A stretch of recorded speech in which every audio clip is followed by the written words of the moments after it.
One part I remember though is like walking out like hysterically crying. So I cracked my head open playing hide and seek.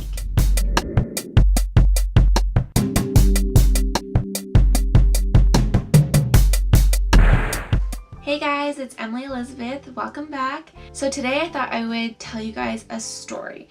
Obviously you kind of know what it's about based on the title of this video, but I thought I would give it a little more justice, because if you watch my video, I don't know if it was 2 videos ago or 1 video, I don't know, whatever. I posted a 10 things that you didn't know about me video, so if you haven't seen that, go check it out. In that video, I was gonna put this fact in, because obviously not a lot of people know this about me. It's not something I just like tell, but I decided to just make it a video of its own, because how do you just like tell somebody that you've cracked your head open? I don't know. So I thought I would tell you guys the story of how I cracked my head open. So we'll just jump right into it. Okay, so to start off the story, growing up, I actually grew up in Vermont. I don't know if you guys knew that or not, but at the house I grew up in Vermont with my sister Amanda, there was a family across the street. They had like the mom, the dad, 2 twin daughters, and a son. They were fraternal, so you could tell them apart. And so the daughters used to babysit my sister and I when we were little, and we would like go to their house to hang out. They'd buy Girl Scout cookies from us, you know, all the neighborly things. But so one day we all went over there and we were just hanging out in the basement. We were all like really good friends. I mean, we still are really good friends. So we went to their house one day and we were all just hanging out. And so obviously, like, as the parents are talking, the kids go off and play. So my sister and I like partnered up with one of each of them, I guess. Like me with one and my sister with the other sister. I don't know where their brother was, but whatever, not the point. So we go off to play hide and seek. It's my turn to seek or whatnot.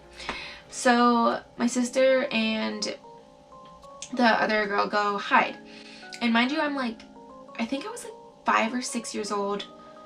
I really can't remember. Maybe older than that, because my sister had to be old enough to play hide and seek too, right? I don't know, maybe 7 or 8, whatever. I was young.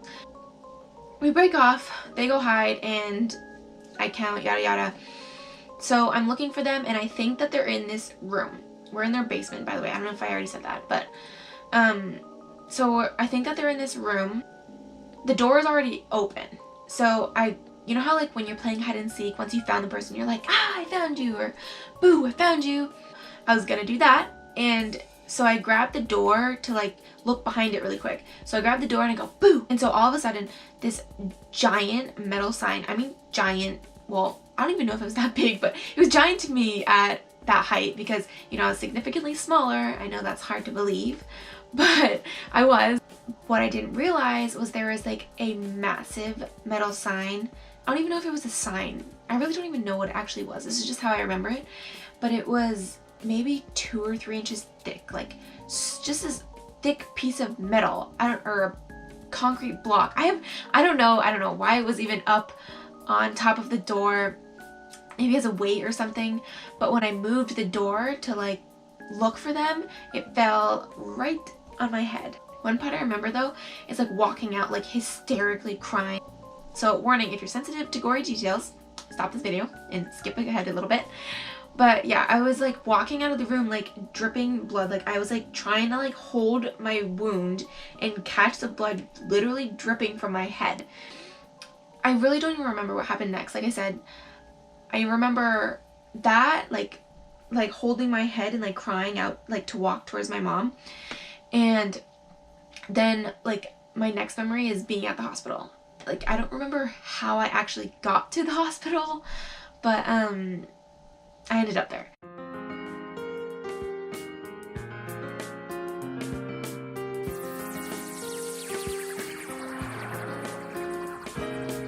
I remember when I got there, I remember like them like washing out my head. Like it felt like they were literally washing the inside of my head, and maybe they were. It was just the weirdest feeling in my I've ever had in my entire life. Like, they rinsed it out. I'm guessing they were just rinsing out like the blood or whatever, but they had to like actually glue my head back together. I mean, it wasn't like a giant gash. It was maybe an inch and a half thick or an inch and a half long. I don't know, I couldn't see it. It was on the top of my head, but all I remember is that they had to glue it back together, and they used like, I don't know, whatever medical glue they use. I'm surprised actually, now that I think about it, that they didn't use stitches, but I don't know, maybe it wasn't as deep as I thought. Anyways, they glued my head back together. Again, I don't remember what happened after this. I don't know if it's because it was just so long ago, or if it was because I was young, or just the trauma. But eventually it got all sorted out and we got home, and I remember every time I'd have to take a bath, like I'd have to be really careful not to get the glue like washed out and whatnot. Still to this day, I have this like gash on my head, or a scar on my head, from where it used to be, and I like don't grow hair there anymore. You can kind of see it depending on like how I style my hair. I try to style my hair like over it to not see it, but it's not that noticeable. Obviously the doctors, I guess, did a really good job. So what's funny about this whole story is that after all of this drama, they weren't even behind the door. Like, my sister and the other sister weren't even there. So like, I just said boo to some random wall. Like like looking back, it's kind of funny that this all happened. I mean, I guess it's good because if they were there, it could have potentially fallen on them as well. But it's just crazy to think that like I went through all of this and I really thought they were behind that door, and they weren't. They weren't behind the door, but oh well, I guess. I mean, they eventually came out because I was crying, but I never found them, is the point of the story, I guess. But yeah, I actually cracked my head open, which sounds so weird to even tell people, because like I said, I was gonna throw it in that 10 things about me video, and I was just like, how do I explain that I cracked my head open? I actually just told my boyfriend this story. I was like, how have I not told you that story? But yeah, so I cracked my head open playing hide and seek. We weren't like mad at them or whatever. It's their house and we were playing in it.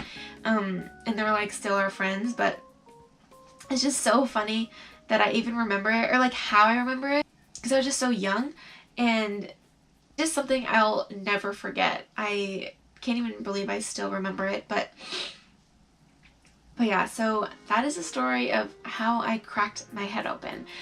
This wasn't like gonna be a super long video because I don't want to talk on and on and on, but I thought I would make it a separate video just because not a lot of people can say they've cracked their head open before. Yeah, all is well now. My head is put together. I made it through my childhood, so I am still intact, I guess. I don't have any like head or brain damage, I don't know. I feel like it was more, or it felt worse to me than it actually was. It probably wasn't even that bad, but like, you know, cuts like just start bleeding like crazy no matter what. Like even a paper cut bleeds like crazy and hurts so much. But so yeah, I don't know, maybe it wasn't that bad, but it did leave a scar. Luckily I am fine. And it wasn't, because it could have been a lot worse, honestly, now that I think about it. It really could have. But yeah, like I said, we're all still friends. I don't see them as much. They still live in Vermont, but we stay in touch here and there. So yeah, that is the story of how I cracked my head open in a summary, I guess. I hope that was entertaining or as climactic as the title. Anyways, thank you guys so much for watching. If you like this video, give it a thumbs up. I'll see you next time. Bye!